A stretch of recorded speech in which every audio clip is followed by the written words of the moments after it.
Je suis toujours là. Je ne suis pas parti. Je ne me suis pas lassé. Je ne t'ai pas tourné le dos. Je reste là même qu'avant, immobile, à te regarder, attendant que tu me regardes en retour. Ce n'est pas une accusation, c'est un fait. Il y a des jours où, au réveil, tout semble aller de travers. La première chose qui vous traverse l'esprit, ce n'est pas moi. C'est le problème non résolu d'hier. C'est la facture à payer demain. C'est cette personne qui vous a blessé et avec qui vous ne savez toujours pas comment réagir. Je vois tout cela. Je sais tout cela. Et pourtant, je suis toujours là. Ce que je veux vous dire aujourd'hui est simple. Nul besoin de formation religieuse pour le comprendre. Nul besoin d'avoir lu des livres. Il vous suffit de vous arrêter un instant et de m'écouter vraiment. Non pas avec l'oreille de quelqu'un qui a déjà décidé de savoir ce que je vais dire, mais avec l'oreille de quelqu'un qui a soif d'authenticité. Restez jusqu'au bout. Non pas parce que je vais vous faire une liste de promesses, mais parce que le sens de mes propos évolue au fil de la discussion. Si vous partez à mi-chemin, vous n'aurez que la moitié de la vérité. Et une vérité partielle est parfois plus dangereuse que l'ignorance totale. Avant de continuer, écrivez maintenant en commentaire « Seigneur, je suis toujours là ». C'est tout. 3 mots. Parce que je veux que vous me le disiez. Pas seulement que vous le pensiez. Il se passe quelque chose de spécial quand on laisse s'exprimer ce qu'on a au fond de soi. Je t'ai créé pour que tu aies une relation intime avec moi. Non pas pour t'utiliser. Non pas pour te mettre en avant et t'applaudir à la moindre réussite. Je t'ai créé parce que je désirais quelqu'un qui me connaisse vraiment. Quelqu'un qui, au milieu de tout ce qui existe dans ce monde, choisirait de rester à mes côtés.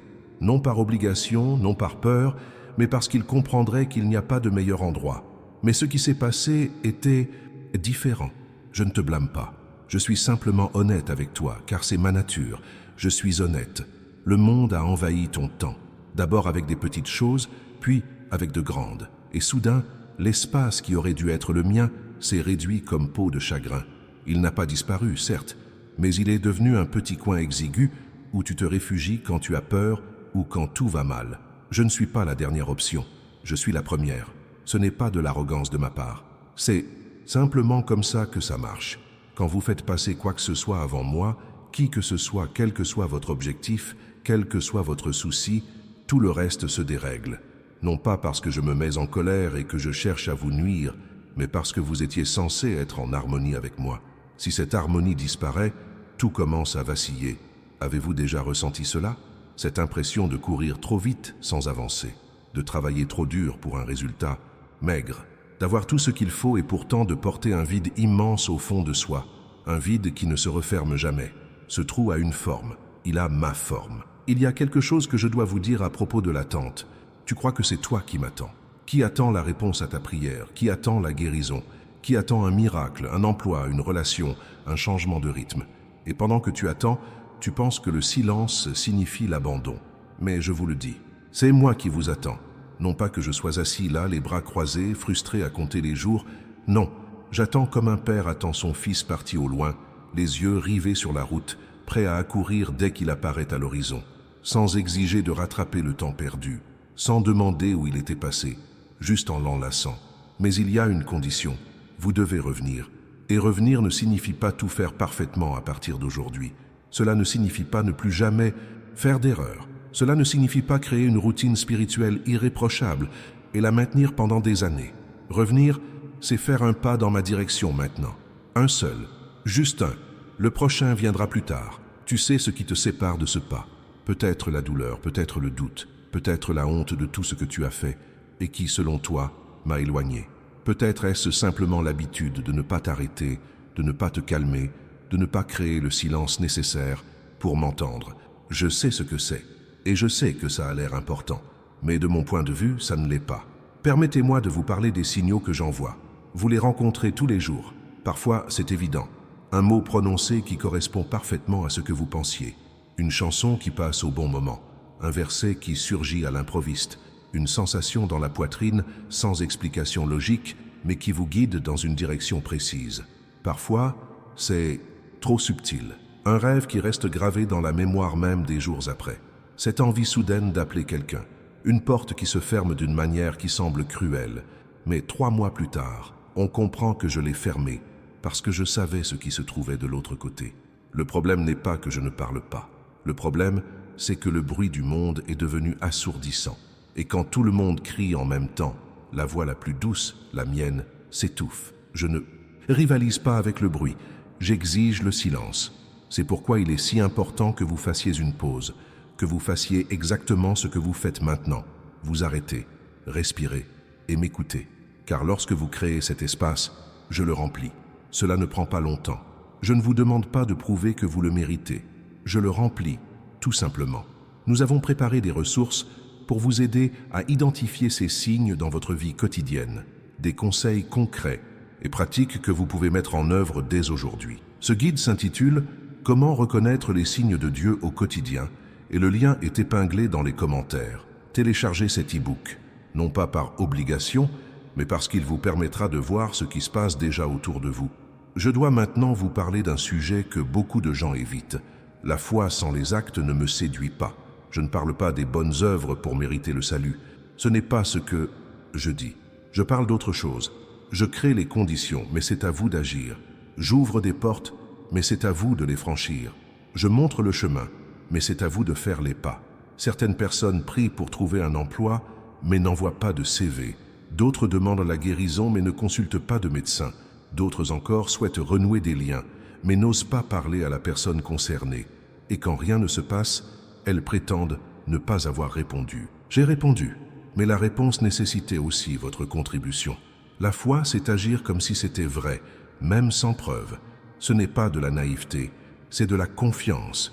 C'est se dire, je ne vois pas encore tout, mais je sais qui me guide, alors j'y vais. Cette attitude, cette volonté d'agir avant d'être certain, est ce qui déplace les montagnes. Ce ne sont pas les belles paroles de la prière, c'est le pas franchi malgré la peur. Si vous êtes arrivé jusqu'ici, j'aimerais vous demander une chose. Partagez cette vidéo avec quelqu'un qui a besoin de l'entendre aujourd'hui. Non pas que j'ai besoin d'un public, mais parce que vous savez exactement à qui elle est destinée. Outre vous-même, il y a forcément quelqu'un dans votre entourage qui attend précisément ce message. Envoyez-le lui dès maintenant, avant de continuer. Permettez-moi de vous expliquer comment je travaille. Je ne travaille pas selon vos délais. Cela dérangera certaines personnes, mais c'est la vérité, la plus libératrice qui soit.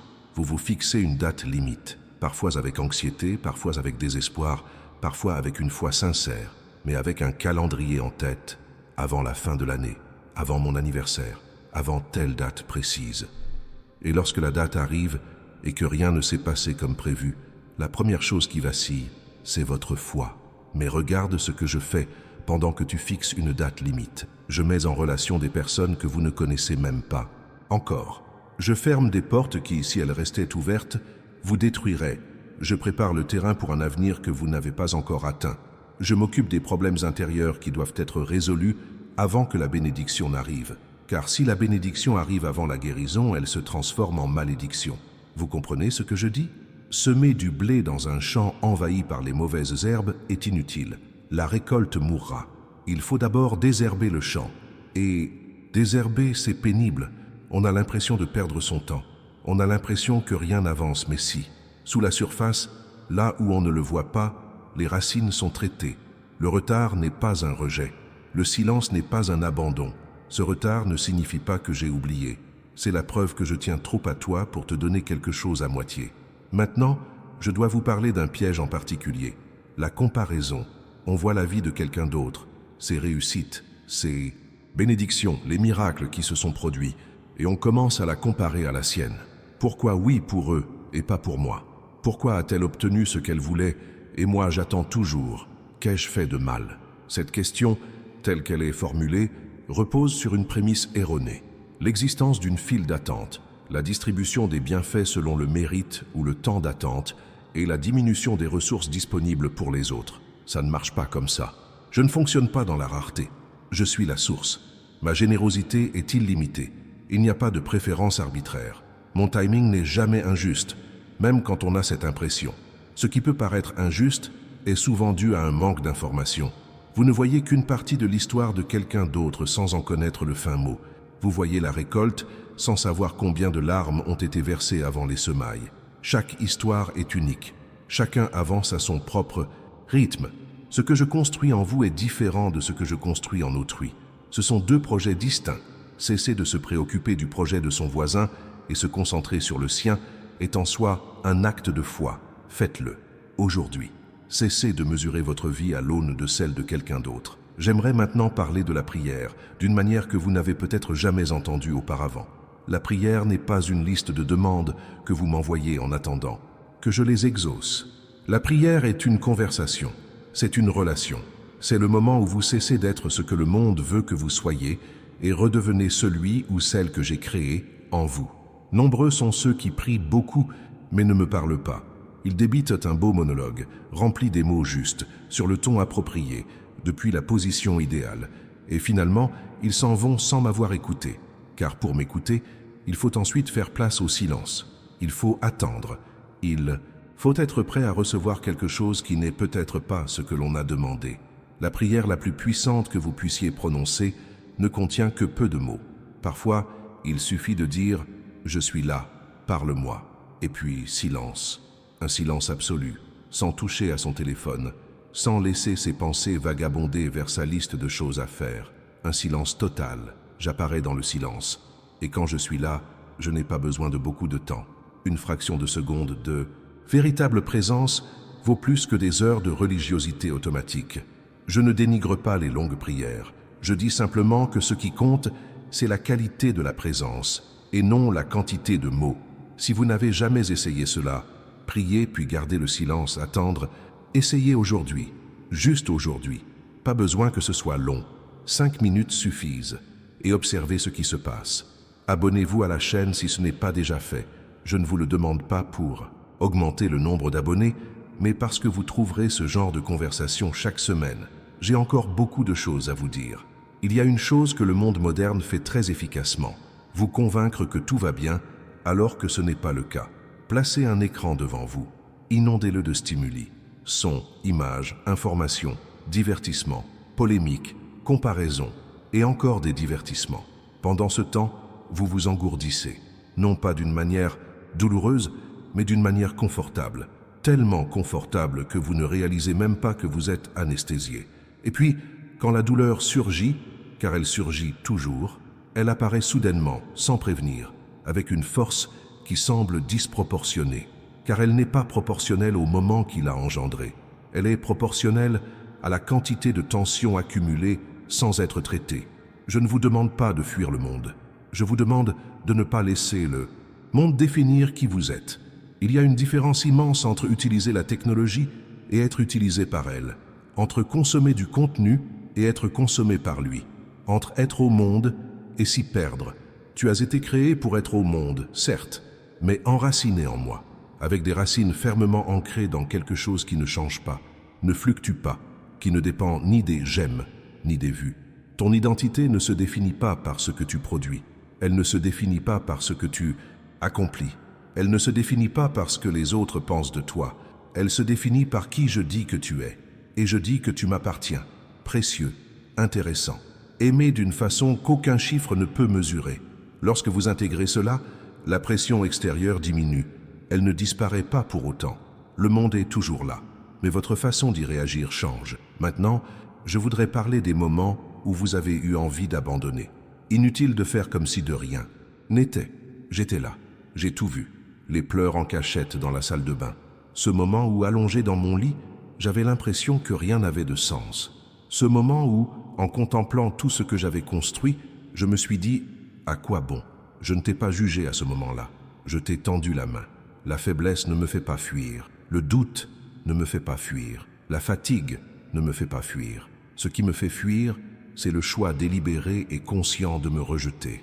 Et même alors, je continue d'attendre dehors, prête à saisir l'opportunité.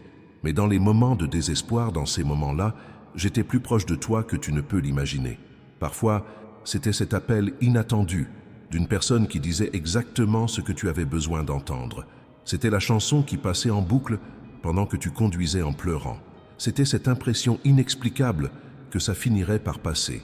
Et ça a passé. C'était moi. Ce n'était pas un hasard. Ce n'était pas de la chance. C'était moi arrivé comme je le pouvais à ce moment-là, par la voie qui s'offrait à moi, en utilisant ce qui était disponible. Je suis créative. Je ne me limite pas à un seul format. Je me limite à vous, à votre capacité de recevoir dans l'instant présent. Et je m'adresserai à vous de la manière qui vous permet de recevoir. Il y a quelque chose, concernant la bénédiction, qui mérite d'être dit clairement. La bénédiction ne se résume pas à l'argent. Elle ne se résume pas à la guérison. Elle ne se résume pas à la victoire sur l'ennemi, comme si la vie était un champ de bataille permanent, où le score détermine la valeur de la foi. La bénédiction, c'est la paix.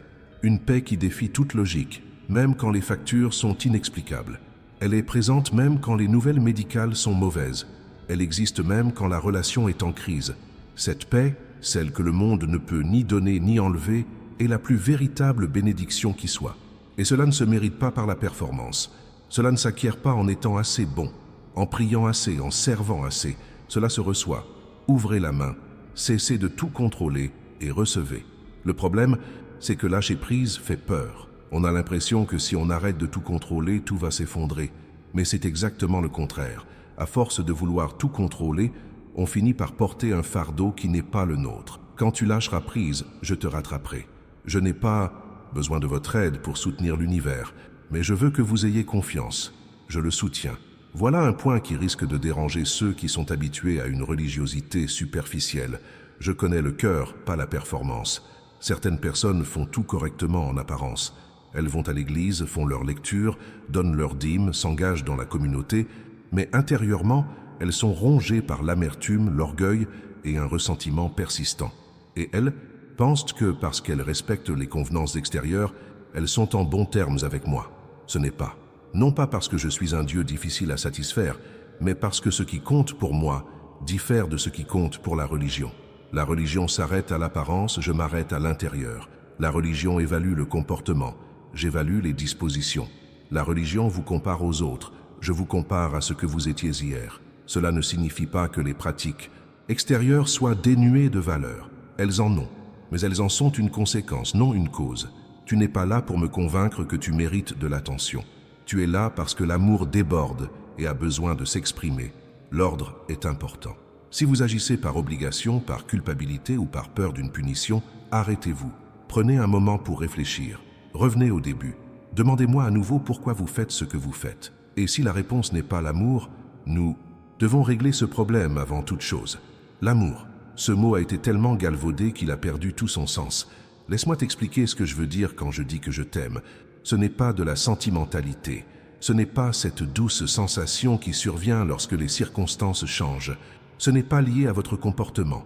Ce n'est pas plus grand quand tout va bien et plus petit quand vous faites des erreurs. Il est constant.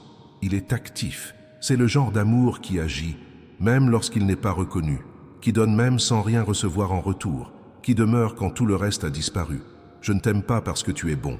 Je t'aime pour ce que je suis. Et ce que je suis, c'est l'amour. Cela ne changera pas. Tu n'as pas le pouvoir de m'empêcher de t'aimer. Tu peux me blesser. Et tu me blesses. Quand tu t'en vas. Quand tu choisis ce qui te détruit. Quand tu me claques la porte au nez. Mais tu ne m'empêcheras pas de t'aimer. C'est une expérience unique au monde. L'amour humain a toujours ses limites. Non pas parce que les gens sont mauvais, mais parce qu'ils sont humains. Ils connaissent l'épuisement. Ils souffrent. Ils ont leurs propres faiblesses. L'amour que j'ai pour toi est sans limite. Quand on comprend vraiment cela, pas seulement intellectuellement, mais au plus profond de son cœur, notre façon d'aborder la vie s'en trouve transformée. Notre besoin d'approbation change. Notre réaction au rejet change.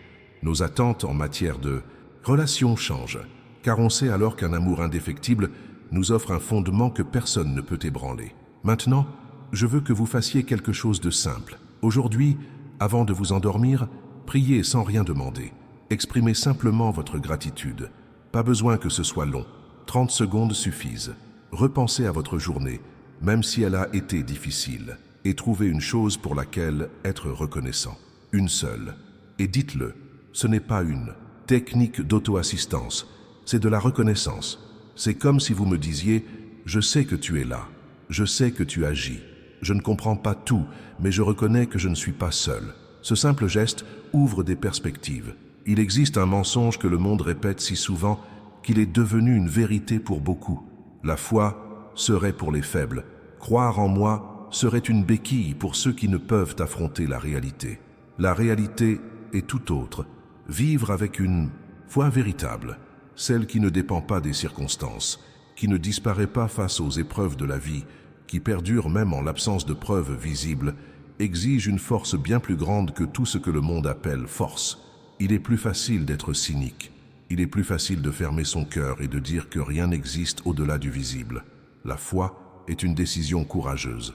C'est dire, il y a quelque chose de plus grand que ce que je comprends, et je choisis de lui faire confiance. Non pas naïvement, en toute conscience, en sachant que la vie sera toujours semée d'embûches, en sachant que toutes les prières ne seront pas exaucées comme on le souhaite, en sachant qu'il y aura des jours de doute et de silence, et en choisissant malgré tout de faire confiance. C'est de la force, pas de la faiblesse. L'e-book dont le lien est épinglé dans les commentaires a été conçu précisément pour vous aider à développer ce type de foi concrète, une foi qui se nourrit du quotidien, qui reconnaît mes actions et qui ne dépend pas d'événements extraordinaires pour rester inébranlable. Procurez-vous-le vous sans plus attendre. Parlons maintenant du pardon, car beaucoup de gens ici ont besoin de l'entendre. Il y a des choses que tu as faites et que tu ne te pardonnes toujours pas. Tu sais lesquelles, inutile de les énumérer ici. Mais elles sont là, tapies dans un coin sombre, et de temps à autre, elles refont surface pour te rappeler que tu ne vaux rien, que tu ne le mérites pas, que tu ne changeras jamais. Ce n'est pas moi qui le dis. J'ai déjà réglé cette affaire, c'est terminé, c'est payé, c'est réglé. Il ne reste plus que vous et moi, sans cette facture impayée. Mais vous la gardez toujours en poche, même avec la mention « payé ». S'accrocher à cette culpabilité ne vous rend pas plus humble. Cela ne vous rend pas plus digne. Cela vous paralyse seulement. Cela vous pousse seulement à regarder vers le passé, alors que je vous appelle à regarder vers l'avenir. Acceptez le pardon, non pas comme une théorie, mais comme une réalité. Dites-vous maintenant, c'est fini, c'est réglé. Je peux aller de l'avant, et aller de l'avant, libéré de ce fardeau. Si vous avez besoin de soutien pour franchir cette étape, de la part d'une communauté, d'un pasteur, d'une personne de confiance, n'hésitez pas à le solliciter. Il n'y a rien d'héroïque à porter seul ce qui était destiné à être partagé. Maintenant, permettez-moi de vous poser une question. Non pas ce que vous attendez de moi, mais ce que vous souhaitez pour votre vie. Le rêve oublié, la version de vous-même que vous croyiez possible, la voie que vous saviez juste, mais qui s'est éloignée peu à peu avec le temps et l'accumulation des responsabilités. Je n'ai pas oublié ce rêve. J'ai semé ce rêve en toi, délibérément. Ce n'était pas un hasard. Ce n'était pas un simple enthousiasme de jeunesse qui n'a pas résisté à la confrontation avec la réalité. C'était une graine que j'ai plantée intentionnellement. Une graine qui annonce quelque chose que j'ai préparé pour toi.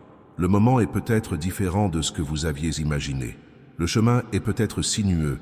Il a peut-être semblé inexistant pendant un temps.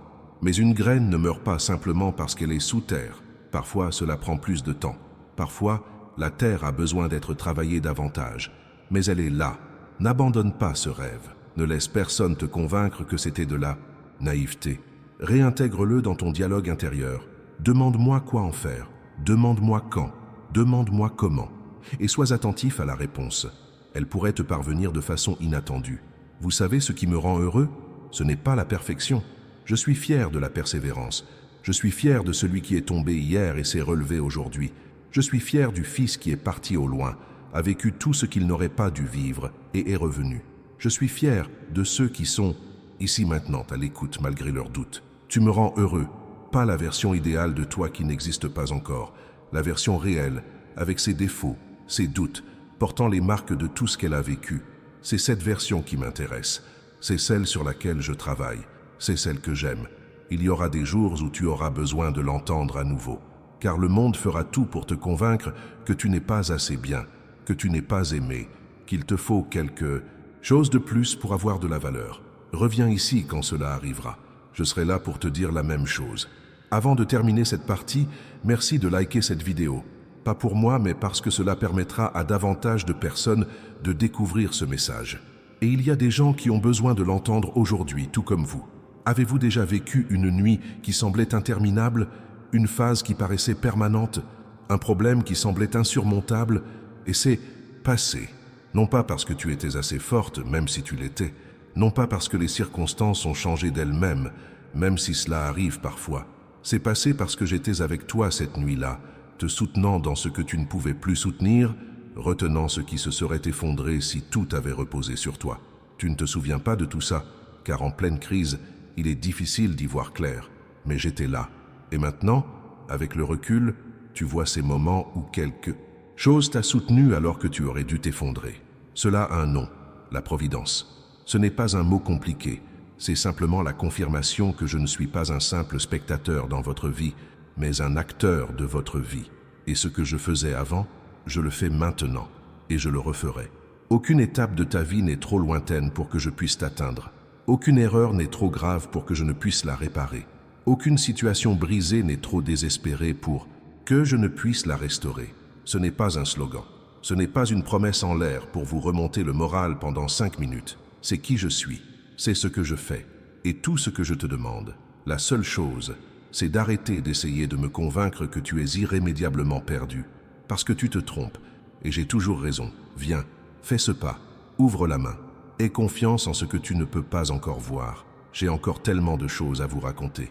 Il faut que je parle de la peur, parce qu'elle se manifeste sous des formes qu'on ne reconnaît pas toujours comme telles. Cela se manifeste par la procrastination. Vous savez ce que vous devez faire, vous connaissez le chemin, mais vous remettez toujours à plus tard. Non pas par paresse, mais parce qu'au fond, vous avez peur d'essayer et d'échouer. Il vaut mieux ne pas essayer que d'essayer et d'échouer. Cela se manifeste par le perfectionnisme. Vous exigez que tout soit parfait avant même de commencer. Vous attendez le moment idéal, les conditions optimales, une préparation suffisante. Et pendant ce temps, rien n'avance. Cela se présente comme un point de contrôle.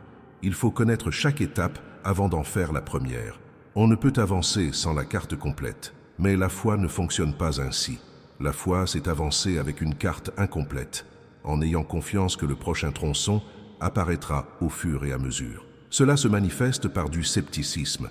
Vous vous protégez en sans ne croyant à rien qui ne soit garanti, car vous avez déjà souffert en croyant. Vous avez déjà été déçu par vos attentes, et maintenant vous gardez vos distances pour ne plus souffrir. La peur a 1000 visages, et tous ont le même effet. Ils vous paralysent. Je ne t'ai pas donné un esprit de lâcheté. Je t'ai donné la force, l'amour et la maîtrise de soi. Ce n'est pas qu'un verset à accrocher au mur, c'est la véritable description de ce qui est en toi. La force d'agir, l'amour pour motiver, l'équilibre pour ne pas s'égarer. Quand on a peur, et on a peur car la peur fait partie de la condition humaine, le problème n'est pas la peur en elle-même, mais ce qu'on en fait. On peut se laisser dominer par la peur ou agir malgré elle. C'est la seconde option qui permet d'avancer. Et je serai à tes côtés à chaque pas que tu feras avec peur. Surtout cela. J'aimerais avoir une conversation avec vous au sujet du sens de la vie, car ce mot a lui aussi été vidé de son sens. Aujourd'hui, tout le monde parle de sens à sa vie. Il existe des formations pour trouver sa voie, des livres pour la découvrir, des coachs pour nous aider à la définir. Et au final, la plupart des gens se retrouvent plus perdus qu'au départ, car le sens de la vie n'est pas une fonction que l'on découvre dans un atelier. Ce n'est pas une réponse qui apparaît après avoir passé un test de personnalité. Ce n'est pas un titre ronflant que l'on appose sur son profil. Le sens de la vie est une relation. Il se révèle à mesure que l'on chemine à mes côtés. Il se construit jour après jour par le service simple, par l'obéissance aux petits pas, par l'attention portée à ce qui nous est cher aujourd'hui. Il n'est pas nécessaire de trouver le but ultime de votre vie avant de commencer à vivre pleinement. Commencez dès maintenant, avec ce qui vous entoure. Faites de votre mieux dans ce que vous faites. Prenez soin de ceux qui vous entourent.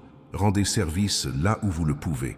Ce n'est pas de la conformité, c'est de la sagesse. Le but ultime se révèle lorsque l'on est fidèle dans les petites choses. Il n'y a pas de raccourci. Et voyez comme cela diffère du discours dominant. Le monde vous dit de trouver votre passion et de la poursuivre. Moi, je vous dis que vous devez me trouver et le sens de votre vie en découlera, car je sais pourquoi je vous ai créé. Je sais à quoi vous êtes destiné, au sens le plus noble du terme. Je connais la place qui vous était réservée, mais vous n'y parviendrez qu'en cheminant avec moi, et non en cherchant seul dans l'obscurité. Je vais vous parler de quelque chose qui se produit lorsqu'une personne commence véritablement à grandir dans la foi. Les attaques s'intensifient, non pas par punition, ni parce que vous avez mal agi, mais parce que lorsque vous vous engagez sur la voie du bien, vous devenez une véritable menace pour tout ce qui s'y oppose. Et alors, la résistance s'accroît. Donc, si vous traversez une période de forte pression, si vous avez l'impression que plus vous essayez de vous rapprocher de moi, plus des obstacles se dressent sur votre chemin, n'y voyez pas un signe que vous faites fausse route. Cela pourrait être tout le contraire. L'arbre qui résiste à la tempête est celui dont les racines sont les plus profondes. La tempête ne s'apaisera pas parce que vous êtes faible, elle s'apaisera parce qu'elle ne peut déraciner ce qui est solidement enraciné. Enracinez-vous profondément, dans le silence, la prière, la parole, la communauté de ceux qui cheminent dans la même direction. Plantez vos racines avant même de vouloir voir les fruits. Et quand la tempête arrivera, et elle arrivera, vous serez encore debout quand elle sera passée. J'aimerais maintenant parler des relations, car une grande partie de la souffrance que les gens ressentent provient de relations qui ne sont pas harmonieuses. Il y a des personnes dont tu dois te rapprocher, des personnes qui ont croisé ton chemin pour une raison, des personnes qui t'aident à grandir, qui te disent la vérité avec amour, qui te ramènent vers moi quand tu t'égares. Et il y a des gens dont il faut prendre ses distances, non pas par haine ni par drame, mais avec lucidité, des gens qui vous éloignent de votre véritable nature, qui nourrissent ce qui doit mourir en vous, qui vous rabaissent au lieu de vous élever. Je ne vous demande pas de juger qui que ce soit, je vous demande d'être sage. Il y a une différence. Le cercle que vous choisissez façonne votre environnement, celui de votre épanouissement ou de votre déclin. Vous ne pouvez pas tout contrôler, ni la famille, ni les collègues ne choisissent. Mais vous choisissez avec qui vous consacrez votre temps de bénévolat. Vous choisissez qui a accès à ce qui vous est le plus intime. Faites-le avec précaution, en priant, en vous posant la question. Cette relation me rapproche-t-elle de la personne que j'ai créée ou m'en éloigne-t-elle? Et les relations brisées, celles qui sont empreintes de ressentiments accumulés, de non-dits, de distances qui se sont creusées sans que personne ne s'en aperçoive, je peux les réparer, pas automatiquement. Cela exige la volonté des deux parties, mais tout commence par vous. Cela commence par votre volonté de faire le premier pas, d'ouvrir la porte avant même d'être sûr que l'autre personne acceptera de la franchir. Voilà le genre d'acte courageux qui change l'histoire. Permettez-moi de vous parler de la gratitude d'une manière qui va au-delà de l'évidence. La gratitude n'est pas une liste mentale de bonnes choses, c'est une attitude. C'est une décision de regarder la vie sous un angle particulier, non pas celui du manque, mais celui du présent. Cela ne signifie pas nier ce qui ne va pas. Il ne s'agit pas de faire comme si la douleur n'existait pas. Il s'agit de reconnaître que, même au cœur de la souffrance, il y a des choses qui vous soutiennent. Il y a la présence, il y a la bienveillance, il y a le fait que vous êtes encore là, que vous respirez encore, que vous avez encore devant vous la possibilité d'un avenir meilleur. La gratitude est aussi l'un des moyens les plus efficaces de combattre l'anxiété. Non pas parce qu'il s'agit d'une technique de relaxation, mais parce que l'anxiété se nourrit de l'avenir, de ce qui pourrait mal tourner, de ce qui n'est pas encore arrivé, de ce que l'on ne peut contrôler. La gratitude, quant à elle, nous ramène au présent, à ce qui est déjà, à ce qui nous a déjà été donné. Quand tu es bloqué dans le futur angoissé, ramène-moi au présent avec gratitude. Ça marche, essaie. Je voudrais maintenant aborder un sujet que les gens admettent rarement, mais qui arrive à tout le monde. Le sentiment que Dieu est loin. Non pas la conviction intellectuelle de mon existence, mais le sentiment d'une immense distance, que vos prières se heurtent au plafond et rebondissent, que le ciel est silencieux, que vous êtes seul au plus profond de votre être. Ce sentiment ne prouve pas que je suis loin. Il prouve que tu es humain. Les plus grands hommes et femmes qui m'ont accompagné l'ont ressenti. David l'a ressenti. Il l'a consigné dans les psaumes avec une sincérité qui, encore aujourd'hui, bouleverse. Paul l'a ressenti. Job l'a ressenti d'une manière qui l'a poussé à m'implorer au plus profond de sa souffrance. Ce sentiment de distance n'est pas propre à vous. Il fait partie intégrante de l'existence humaine. Ce qui compte, ce n'est pas de savoir si vous sentez ma présence. C'est d'agir comme si j'étais là même sans le ressentir. C'est de continuer à prier même quand cela semble inutile. C'est de garder confiance même quand le silence est pesant. Cette persévérance, ce refus obstiné d'abandonner même quand tout semble perdu, c'est ce qui me touche le plus chez un enfant. Non pas l'exubérance facile des beaux jours, mais la fidélité inébranlable des jours difficiles. En ces temps-là, je suis plus proche que tu ne l'imagines. Parfois même trop proche, pour être perçu par ton radar émotionnel. Ma présence se manifeste d'une manière que tu comprendras mieux plus tard. Je vais vous expliquer comment je gère mon temps, ce qui vous donnera une perspective différente. Tu es pris dans une spirale, un événement après l'autre en ligne droite du passé vers le futur. C'est ainsi que le temps s'écoule pour toi et il n'y a rien de mal à cela. C'est ainsi que tu étais censé exister dans ce monde. Mais je ne suis pas prisonnier de cela. Je vois tout d'un seul coup. Le début, le milieu, la fin.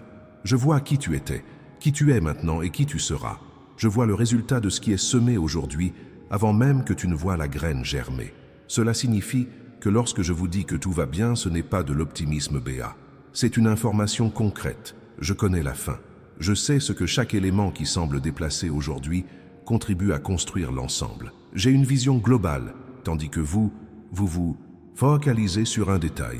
Faites confiance à ceux qui ont une vision d'ensemble, même quand un pixel semble insignifiant. Il y a une dernière chose que je veux vous dire à propos de la période que nous traversons en ce moment. Vous êtes venus ici pour une raison. Peut-être cherchez-vous une réponse précise. Peut-être traversez-vous une crise et avez-vous besoin de soutien. Peut-être êtes-vous arrivé par hasard. Vous avez cliqué sans le vouloir et êtes resté parce que quelque chose vous a captivé. Aucune de ces options n'est accidentelle. Je sais qui écoute ceci. Je sais ce qui se passe dans ta vie en ce moment. Je sais pour la conversation d'hier qui te fait encore souffrir. Je sais pour la décision que tu repousses depuis des mois. Je sais pour le rêve auquel tu es presque prête à renoncer parce que tu en as assez d'attendre. Et je vous le dis à chacun d'entre vous, personnellement, au milieu de tout cela, n'abandonnez pas, ne perdez pas espoir, ne cessez pas de prier, ne renoncez pas à vos efforts, n'endurcissez pas votre cœur à cause de la souffrance déjà endurée. Ne laissez pas l'amertume de ce qui n'est pas encore arrivé empoisonner l'avenir. Je passe à l'action, dès maintenant, même pendant que vous lisez ces lignes, même si vous doutez, même si vous avez l'impression que rien ne change. Le changement commence sous terre. Avant d'apparaître, il se produit dans l'ombre, là où personne ne voit, là où rien ne semble bouger. Pourtant, il bouge. Vous êtes plus près que vous ne le pensez. Partagez cette vidéo dès maintenant avec une personne qui a besoin d'un message d'espoir aujourd'hui. N'attendez pas le bon moment, c'est maintenant. Envoyez-la à la personne à laquelle vous avez pensé en regardant cette vidéo. J'ai dit dès le début que j'attendais. Je suis toujours là. La question qui reste à poser est simple.